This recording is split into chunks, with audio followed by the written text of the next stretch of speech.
जय हिंद साथी, कैसे हैं आप सभी। चलिए आज हम अपने वीडियो के पार्ट 3 पोर्शन पे चलते हैं।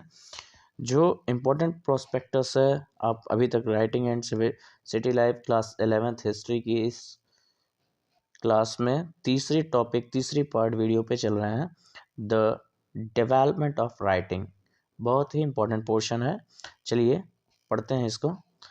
तो बोलने के लिए, बातचीत करने के लिए सारे सोसाइटीज़ में लैंग्वेज में बातचीत करने के लिए एक सर्टेन स्पोकन साउंड होते हैं जो कुछ ना कुछ मैसेज ज़रूर कन्वे करते हैं, मीनिंग्स कन्वे करते हैं। लेकिन ये सब वर्बल कम्युनिकेशन है। राइटिंग के लिए जो वर्बल कम्युनिकेशन हम करते हैं उसका उसको अगर आप राइटिंग फॉर्मेट में कन्वर्ट करेंगे तो ये एक दूसरा तरीका, एक डिफरेंट वे है। बोलने के लिए आम बोलचाल की भाषा वो अनदर चीज़ है। आप राइटिंग में किसी चीज़ को इनक्रिप्टेड कर रहे हैं तो इसके लिए एक कोई स्क्रिप्ट ज़रूरी होती है लिखने के लिए, मतलब एक लिपि ज़रूरी है। When we talk about the writing और a script, we mean that the spoken sound are represented the visual sign. तो जो स्पोकन साउंड है जिसको आप बोल रहे हैं, इसकी कुछ ना कुछ एक विजुअल साइन होगी जिससे आप लिखित भाषा में भी उस चीज़ को रिटन पेपर में भी समझ सकें। तो ये एक अच्छा डेफिनेशन था। इसको समझना बहुत इम्पोर्टेंट है ये। तो आप मेसोपोटामिया में देखेंगे कि वहाँ पर जो टैबलेट हमें मिले हैं उसके रेट वो सब जो 3200 BC के जो टैबलेट आप वहाँ हमें मिले हैं, प्राप्त हुए हैं, उसमें बहुत सारे साइन और नंबर के माध्यम से अपनी बात कही गई है। जैसे आप देखेंगे कि कुछ 5000 लिस्ट हैं, ऑक्स, फिश, ब्रेड, लोवेज एक्सेट्रा। इन सारी चीज़ों के सारे गुड्स या सारी जो चीज़ें हम उस समय ट्रेड कर रहे होते हैं, उस चीज़ों को हम एक साइन सिंबल के माध्यम से रिप्रेजेंट करते हैं। जैसे आप यहाँ देख रहे होंगे सी, मतलब देखने के लिए हमने आइज़ बना दी। कुर, ये सब एक सिंबल के माध्यम से हम उस चीज़ को रिप्रेजेंट कर रहे हैं कि ये सिंबल ये इस चीज़ को बता रहा है। आगे आप देखेंगे इधर इमेज में आप, जैसे अगर हमें ऑक्स लिखना रहता था तो ऑक्स हम नहीं लिखना जानते थे। ये तो आज का रिटन फॉर्मेट है, हम ऑक्स के लिए ये सिंबल बना देते थे। ऐसे ही हम देखिए ग्रेन फिश, मछली की जो हमारी ग्रेन है उसके लिए हम ये सिंबल बना दिया करते थे, मछलियाँ बना देते थे, जिससे ये रिप्रेजेंट हो जाता था कि यहाँ इस चीज़ की ट्रेडिंग की गई है। तो इस तरीके से हम क्या कहते हैं, देखिए न्यूमेरस बोर्ड, नंबर बोर्ड, ये बोर्ड को रिप्रेजेंट करने के लिए एक सिंबल, ऐसे इस फॉर्मेट में भी राइटिंग की जाती थी। तो इसका एक रिटन फॉर्म, एक विजुअल साइन रिप्रेजेंट करने का तरीका है। आप देखेंगे कि हमने जो 5000 लिस्ट है उसमें बहुत सारी चीज़ों की लिस्ट बनी है, फिश, ऑक्सन, इन सारी चीज़ों से हम अपनी जो सील मिली हुई है, एक रिटन रिकॉर्ड जो वहाँ ट्रांजैक्शन हुआ करते थे उसके बारे में समझने का ये अच्छा सोर्स है जिसके माध्यम से ये सारी चीज़ें सब पढ़ी गई है। तो list of the goods brought into the distribution from the temple of Uruk. Uruk south का जो प्लेस है, जो बहुत ही सोफेस्टिकेटेड सिटी प्लेस है, अभी इसके बारे में पिछली वीडियो में भी चर्चा हुई है।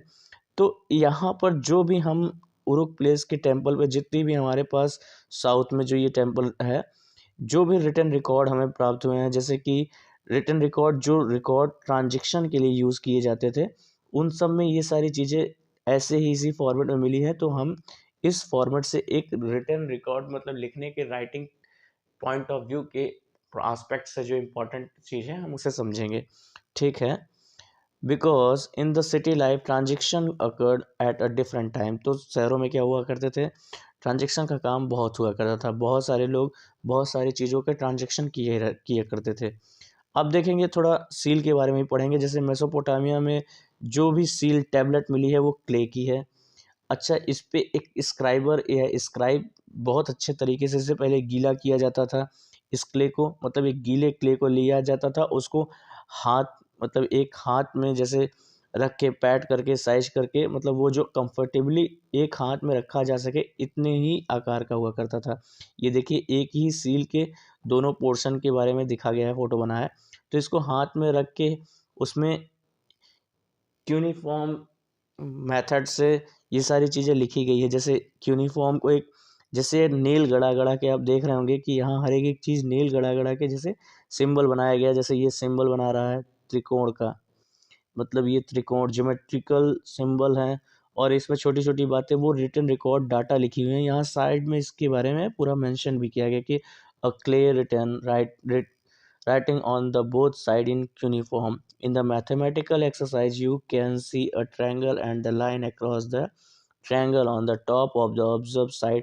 तो ऊपर साइड पे एक मैथमेटिकल साइन है, जैसे कि आप ट्रायंगल कहते हैं, लाइन कहते हैं, वो सारी चीज़ें इसमें लिखी गई है। तो ऐसे करके क्ले में सारी बातें, मतलब एक जितनी भी डाटा थे उसको रिप्रेजेंट करने के लिए लिखा जाता था, और इसको लिखने के लिए जिस तरीके का इस्तेमाल किया जाता था वो तरीके थे क्यूनिफॉर्म। तो ये वर्ड आपको याद रखना है। आगे चलते हैं।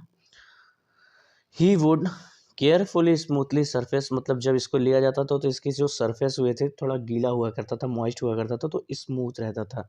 और इसमें शार्प एंडेड एक रीड कट, यानी जैसे आपने नरकट देखा होगा, या लिख नरकट मतलब पेन टाइप का चीज़ है जिससे लिखी जा सके बहुत ही आसानी से गढ़ा गढ़ा के, उसे उस चीज़ को मतलब जिससे गढ़ा कर लिखा जाता था, उस मतलब गढ़ाने का मतलब प्रेस वेज शेप में उस चीज़ का नाम है क्यूनिफॉर्म।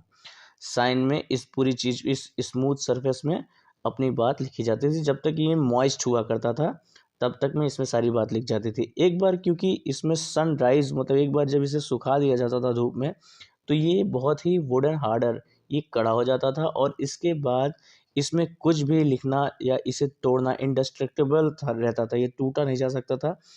तो न टूटेगा, न इसमें कोई भी नई चीज़ें अब लिखी जा सकेगी। तो ये जो है फिक्स्ड हो गया है। तो when a writing record of the से द डिलीवरी पीस ऑफ, जब जो लिखा है कि जो सामान की डिलीवरी होनी थी वो डिलीवरी हो गई, उस मेटल की डिलीवरी हो गई, मतलब अब ये जो टैबलेट है इसका कोई बहुत यूज़ नहीं रह गया है, तो इसको क्या कर दिया जाता था, फेंक दिया जाता था। क्योंकि ये बहुत ही, अब इसमें हम इसका दोबारा यूटिलाइजेशन कर ही नहीं सकते थे। लिखा है वंस द सरफेस ड्राइड, क्योंकि इसकी एक बार सरफेस सूख गई तो इसमें जो साइन है इसको हटाया नहीं जा सकता, इसमें कोई नई चीज़ें नहीं लिखी जा सकती। तो हर ट्रांजेक्शन के लिए हमको हर बार एक नए सेपरेट रेटिंग टैबलेट की ज़रूरत होती थी, और इसलिए यहाँ पर जो बहुत ढेर सारे हंड्रेड ऑफ संख्या में आप देखेंगे मेसोपोटामियन साइट पे टैबलेट फेंके हुए मिले। तो ये जो टैबलेट मिले ये भी एक अच्छे हैं, वेल्थ सोर्स है हमको, जो मेसोपोटामिया की रिटन हिस्ट्री रिकॉर्ड हिस्ट्री को समझने के लिए हमारे लिए एक बहुत ही बेनिफिशियल बने। आप देखेंगे कि 26 बीसी में, आप टाइम पीरियड 26 बीसी का जब आएगा, बीसी में लेटर जो क्यूनिफॉर्म टर्म्स का यूज़ हो रहा था, मतलब क्यूनिफॉर्म लिखने के जो तरीके हैं, वो जो लैंग्वेज है उसकी लैंग्वेज हुआ करती थी सुमेरियन। सुमेरियन की चर्चा पहले वीडियो में भी हुई है, सुमेरियन लैंग्वेज। और आप देखेंगे कि writing was now used only for keeping record. जब शुरुआत में राइटिंग का यूज़ हो रहा था तो रिकॉर्ड, ट्रांजेक्शन, ये सब चीज़ों को लिखने के लिए इसका यूज़ हो रहा था, लेकिन बाद में इसका काम और बढ़ जाएगा। जैसे डिक्शनरी हम बनाने लग जाएंगे, शब्दकोश, या legal validity of the land transfer, जैसे एक ज़मीन किसी को ट्रांसफ़र हुई तो उसके लिए भी इसका यूज़ होने लगेगा। अगर राजा की कोई डीड्स है उसको नरेट करने के लिए भी इसका यूज़ होगा। और अगर राजा ने कोई चीज़ अनाउंस की है, कोई कस्टमरी लॉज लाई है लैंड को लेकर, तो उसको भी अनाउंस करने के लिए इन सब चीज़ों का, मतलब इस सील का, इस टैबलेट का प्रयोग होगा। शुरुआत में जब टैबलेट लिखी जा रही है तो सुमेरियन लैंग्वेज की लिखी जा रही है, लेकिन बाद में आप देखेंगे कि मेसोपोटामिया में ये लैंग्वेज धीरे धीरे ग्रेजुअली रिप्लेस हो जाती है 24 बीसी तक आते आते अकैडियन लैंग्वेज में। तो अकैडियन लोग जब आ जाते हैं तो अकैडियन लैंग्वेज में लिखी जाती है, लेकिन फॉर्मेट वही है, मतलब लिखने का तरीका वही है, यूनिफॉर्म राइटिंग का ही यूज़ हो रहा है। अकैडियन लैंग्वेज ये अकैडियन लैंग्वेज फर्स्ट सेंचुरी तक कंटिन्यू रही है। मतलब कि कम से कम 2000 सालों तक अकैडियन लैंग्वेज में ही बातें लिखी गई है। अच्छा, एक दूसरा टॉपिक है द सिस्टम ऑफ राइटिंग। लिखने का तरीका कुछ अलग है। जैसे आज आप इंग्लिश अल्फ़ाबेट पढ़ रहे होंगे, यूनिफॉर्म रिप्रेजेंटेशन में सिंगल कॉन्सोनेंट नहीं लिखे जाते थे। सिंगल कॉन्सोनेंट जैसे आप ए, बी, सी, डी, जैसे आज आप लिख रहे हैं अपने मॉडर्न इंग्लिश में, ऐसी चीज़ें उसमें नहीं लिखी जाती थी। जो भी लिखी जाती थी ऐसे दो दो की कॉम्बिनेशन में लिखी जाती थी। जैसे ये चीज़ लिखी हुई है, पुट और इन लो, तो इस तरीके से इस सील में लिखी जाती थी, क्योंकि ये यूनिफॉर्म साइन को ऐसे रिप्रेजेंट किया जाता था। तो इस साइन में मेसोपोटामियन स्क्राइब जो हुआ करते थे, उन्हें बहुत सारी साइन को लर्न करने पड़ते थे। लर्न, यहाँ लिखा है learn ran and to the 100 sign, बहुत सारे साइन को लर्न करने पड़ते थे। और वो बहुत ही इस तब मतलब ये इतने अच्छे मतलब होने चाहिए, इतने स्किलफुल होने चाहिए, क्योंकि ये जो मॉइस्ट क्ले में लिखे जाते थे जब, तो उसको जब तक लिखेंगे मतलब बिना सूखने, मतलब सूखने से पहले आपको अपनी बात उसमें लिख देनी है। क्योंकि ये लिखा है वेट टैबलेट में, आपको अपने सारी बातें before it dried, written before it dried, मतलब सूखने के पहले ही आपको अपनी सारी बात लिख देनी है। अगर वाइज ये सूख गया तो आप इसमें कुछ लिख नहीं सकते। तो ये लिखना एक बहुत बड़ी स्किल क्राफ्ट है, एक बहुत बड़ा आर्ट था, क्योंकि बहुत इम्पोर्टेंट, बहुत इंटेलेक्चुअल आदमी ही इस आर्ट को अचीवमेंट, मतलब इस आर्ट में आगे रहता था, बहुत जो लिखने का स्किल रखता था, क्योंकि उसको इतने सारे स्क्राइबर्स वर्ड्स याद करने रहते थे। इतने सारे वर्ड्स याद करना, उस एक प्रॉपर टाइमिंग में सील पे लिखना, एक बहुत बड़ा ही टैलेंट का विषय था। तो ये बहुत ही इंटेलेक्चुअल अचीवमेंट थी। तो इसको जो जो भी इसको जानता था वो इसको विजुअली कन्वे करता था, सिस्टम साउंड, पर्टिकुलरली लैंग्वेज में आप देखेंगे, लिटरेसी में थोड़ा समझिएगा ये टॉपिक। वेरी फ्यू मेसोपोटामियंस, मेसोपोटामिया के बहुत ही कम लोग लिखना पढ़ना सही तरीके से लिखना पढ़ना जानते थे। मतलब पूरी तरह लिखना, सील पे लिखना एक आर्ट का विषय है, तो सब कोई लिखना भी नहीं जानता था, लिखना पढ़ना बहुत कम लोगों को आता था। तो not not only not only were the hundreds of the sign, क्योंकि इसमें क्या था कि बहुत सारे साइन को लर्न करना पड़ता था, और ये बहुत ही कॉम्प्लेक्स काम होता था। जो भी राजा इस चीज़, मतलब जो भी राजा लिखना पढ़ना जानता था, वह अपनी इस लिखने पढ़ने के टैलेंट को अपने इंस्क्रिप्शन में ज़रूर लिखवाता था कि नहीं, मैं पढ़ा लिखा राजा हूँ, ये ऐसे मुझे, क्योंकि ये सब चीज़ें मतलब एक अपने आप को बहुत ही प्रॉस्पेरियस तरीके से बताना, मतलब दैट मीन्स ये चीज़ बहुत इंपॉर्टेंट है कि वहाँ जो लिखना पढ़ना जानता था वो बहुत ही इंटेलेक्चुअल और एक इंटेलेक्चुअल अचीवमेंट थिंग है। तो यहाँ पे एक लेटर भी मिला है। लेटर में जैसे राजा को लेटर लिखा जा रहा है, a speak loud the thus says your servant, ये इतना इम्पोर्टेंट नहीं है, समझने का तरीका है। मतलब इसको समझना है कि हाँ, लिखना पढ़ना बहुत ही इम्पोर्टेंट काम था वहाँ पे। जो भी राजा इसको मतलब लिखना पढ़ना जानता है, वो अपने आप को हर जगह प्रदर्शित करता रहता था कि नहीं, आई एम इंटेलेक्चुअल पर्सन। तो इस द नेक्स्ट टॉपिक है the use of writing. Writing का क्या यूज़ रहा होगा, इसको समझते हैं। एक्चुअली राइटिंग का जो connection between the city life, शहरों के जीवन से ट्रेड और राइटिंग चीज़ों की कनेक्शन को हम पढ़ेंगे, जो कि आप एक सुमेरियन इपिक है, जो बहुत पुरानी इपिक है, लॉन्ग सुमेरी, एक बहुत लंबी पोएम है सुमेरियन इपिक। उसमें इन मार्कर एक राजा हुआ करता था साउथ उरुक में। उरुक में एक प्लेस है साउथ, जो कि हमेशा से सिटी रहा है, इसकी चर्चा पहले हो चुकी है। और उरुक आपके चैप्टर में बहुत इंपॉर्टेंट प्लेस है, बहुत सारी चीज़ें उरुक से ही पूछी जाएगी, तो इसको जानना है। उरुक का एक राजा है इन मार्कर, इससे रिलेट करके बहुत अच्छी कहानी है, एक कहानी को सुनते हैं, कहानी के माध्यम से चैप्टर समझते हैं। इन मार्कर एक अर्लीस्ट किंग है उरुक का, और ये मेसोपोटामिया ट्रेडिशन में उरुक सिटी जो है वो अपने एक्सीलेंस और अपने सिटी वर्ड के लिए फेमस है, क्योंकि यहाँ पर सिटी, ये हमेशा से सिटी ही रहा है। ठीक, इन मार्कर जो व्यक्ति है, मतलब जो राजा हैं, उनका वो एक बहुत अच्छे ऑर्गेनाइजेशन बनाए थे, जो क्या कहते हैं, जब आप इससे पहले वाले वीडियो में पढ़ रहे थे कि ट्रेड हम कर रहे थे, जब मतलब मेसोपोटामिया के लोग ट्रेड कर रहे थे एक जगह से दूसरे जगह, एक प्लेस से दूसरे जगह, तो उनके लिए कोई ना कोई एक ऑर्गेनाइजेशन जरूर होना चाहिए था, कि ऑर्गेनाइज जहाँ पर वो सारी चीज़ें जाकर इकट्ठा हो सके। तो ये फर्स्ट व्यक्ति हैं जो साउथ में सबसे पहले क्या कहते हैं, इन मार्कर ने ही क्या कहते हैं ऑर्गेनाइजेशन सेटअप किया था। तो ये फर्स्ट व्यक्ति हैं, बहुत ही इंपॉर्टेंट राजा हैं। तो जो ट्रेड ऑफ द सुमेर हो रहा था, सुमेर में जो ट्रेड हो रहा था, in the early day the EPIC says कि ट्रेड वाज नॉट अननोन। तो इससे पहले इस इपिक में जो हम पढ़ने जा रहे हैं, जो उस एपिक में ये बात लिखी है कि ये राजा से पहले, जब ये राजा ने सबसे पहले ट्रेड की शुरुआत की, तो उससे पहले कोई ज़्यादा ट्रेड के बारे में इतना जानता नहीं था। सुनिएगा, बड़ी अच्छी कहानी। तो इनमार्कर जो कि लैपिस लजूरी एक मेटल है, सिल्वर, लैपिस लजूरी एक प्रीशियस मेटल है।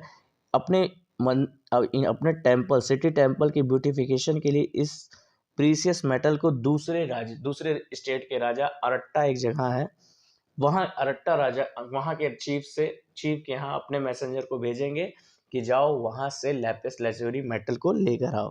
तो लिखा है send his messenger out to get from the chief of the very distance, बहुत दूर एक प्लेस है अरट्टा, वहाँ के चीफ से मिलो और अब एक धातु है लैपिस लैजुरी, उसे ले आओ।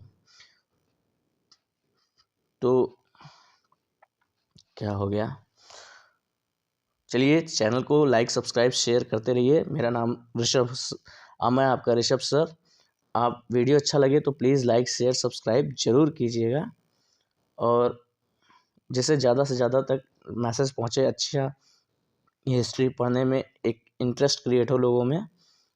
हाँ, ये यहाँ पे चल रहा था। चलिए, तो लैपिस लैजुरी लेने वो अपने टेम्पल की ब्यूटिफिकेशन के लिए अपने एक मैसेंजर को सेंड करता है, अरट्टा के चीफ से मिलो और लैपिस लैजुरी एक जो मेटल है उसे लेकर आओ।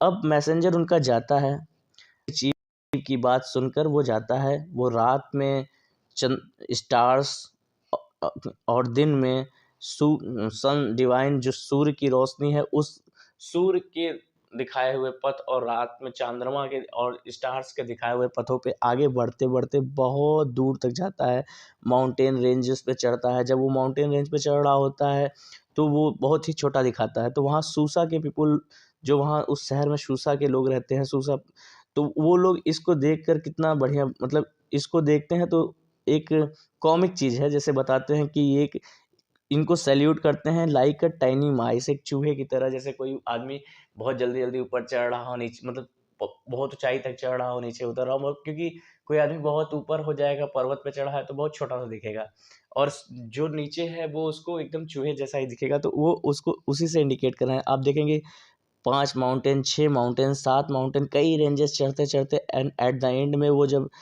वहाँ पहुँचता है अपने, he could not get the chief Aratta at a part with the lapis lazuli और सिल्वर। वहाँ अरट्टा के चीफ से मिलता है और उनसे बताता है कि क्या कहते हैं, अपनी बात बताता है, लेकिन क्या कहते हैं, अरट्टा के चीफ ने उसे मना कर दिया कि नहीं, हम तुमको लैपिस लैजुरी नहीं देंगे। तो फिर वो लौट आया, ऐसे बार बार 2-3 बार जाता है, आता है, again again again and again अपनी जर्नी करता है, अपना थ्रेड दिखाता है, प्रॉमिस बताता है, बहुत सारी चीज़ें करता है कि उरुक के राजा द्वारा थ्रेड दिया गया है, प्रॉमिस की गई है, यही सब चीज़ें बताता रहता है। तो कईयों बार आते जाते, मतलब कई बार वो अरट्टा टू अपने प्लेस से क्या कहते हैं ट्रेवल करके आता जाता है। तो इसमें क्या होता है, वो चकरा जाता है खुद भी। तो यहाँ लिखा है ultimately the messenger grew weary of mouth, तो and he got all the message mix up. तो उसके द्वारा जो मैसेज उरुक के राजा द्वारा अरट्टा के चीफ को देना था, ये सारी चीज़ें उसके दिमाग में मिक्सअप हो जाएगी और वो बहुत सारी चीज़ें भूल जाता है और आगे पीछे करके पूरा मैसेज देता है। तो कुल मिलाकर एक कन्फ्यूजिंग सा एक आइडियोलॉजी क्रिएट हो जाती है। उस मैसेंजर द्वारा सही मैसेज अरट्टा के चीफ को नहीं दिया जा रहा, नहीं दिया जा पा रहा होता है। तो इनमार्कर जो राजा हैं वो एक क्ले लेंगे, टैबलेट, और उसमें अपने हाथ से उन्होंने क्या कहते हैं कुछ चीज़ें, मतलब ये सारी चीज़ें जो डाटा उनको, मतलब जो लैपिस लैजुरी उन्हें चाहिए, उसके लिए वो अरट्टा के चीफ को एक मैसेज लिखेंगे। उन दिनों में जब ये मैसेज लिखते हैं तो उस समय राइटिंग का ज़्यादा प्रचलन नहीं है और क्ले की राइटिंग इतना कोई जानता नहीं था। तो ये बताने का तरीका है कि वो राजा ने सबसे पहले शुरुआत की, देखो वो ट्रेड को सबसे पहले शुरुआत कर रहे हैं, देखो वो राइटिंग को सबसे पहले शुरुआत कर रहे हैं, ये सारी चीज़ें बताने का तरीका है। ठीक, given the writing tablet the ruler Aratta examine, जब अरट्टा के राजा मतलब चीफ को ये टैबलेट जाकर दिया गया तो उन्होंने पहले इसे एग्जामिन किया इस क्ले को। इवन उस क्ले में सब कुछ देखेंगे वो उनको लगेगा कि नाखून से गढ़ा गढ़ा के लिखा गया है क्ले में। और ये सब देखकर, मतलब उस क्ले को देखकर तो पहले तो वो क्रोधित हो जाएंगे, फ्लोविंग लिखा है, क्रोधित हो जाएंगे, लेकिन उसे फिर देखते ही रहेंगे। मतलब एट द एंड में आपको ये समझना है कि मतलब मिलना तो नहीं है सिल्वर, लेकिन वो क्या कहते हैं एक तरीका है बताने का कि सबसे पहले राजा जी ने क्या क्या चीज़ों की शुरुआत की है, किस राजा द्वारा शुरुआत की गई इन मार्कर। ये नाम बहुत इंपॉर्टेंट है आपके लिए। This should not be taken as the lethal truth. इसको, ये जो स्टोरी है, इसको पूरी तरह से लिथली ट्रुथ नहीं माना, अंशतः सत्य है ये पूरी तरह, मतलब इतना ट्रुथ नहीं है, ऐसा ट्रुथ नहीं कहा है, मतलब एक इपिक है, एक कहानी है, महाकाव्य में कही गई है। But it can be inferred that the Mesopotamians understanding it was a kingship that organized the trade and writing। मतलब ये समझाने का तरीका है कि ये किंगशिप द्वारा ये ऑर्गेनाइज किया गया, ट्रेड ऑर्गेनाइजेशन किया गया और राइटिंग की को प्रमोट किया गया। आप इस पोयम में एक चीज़ और भी सीखेंगे beside that meaning, that means of the storing information, कि राइटिंग का काम सिर्फ क्या कहते हैं, इंफॉर्मेशन को स्टोर करना ही नहीं है, बल्कि इसे दूर भेजना भी है, सेंडिंग मैसेज अफार। और इसके साथ साथ आप और क्या जानेंगे कि it is a sign of supremacy और superiority of the Mesopotamian urban culture. तो ये जो राइटिंग है, ये मेसोपोटामियन कल्चर की उत्कृष्टता को प्रदर्शित करता है। ये चीज़ एट द एंड में समझेंगे। चलिए साथी, वीडियो यहीं तक है। चैनल अच्छा लगे तो लाइक, सब्सक्राइब, शेयर जरूर करिएगा। Next topic urbanization in southern Mesopotamia next video में हम पढ़ेंगे, और ये बहुत शानदार टॉपिक है। चलिए, जय हिंद।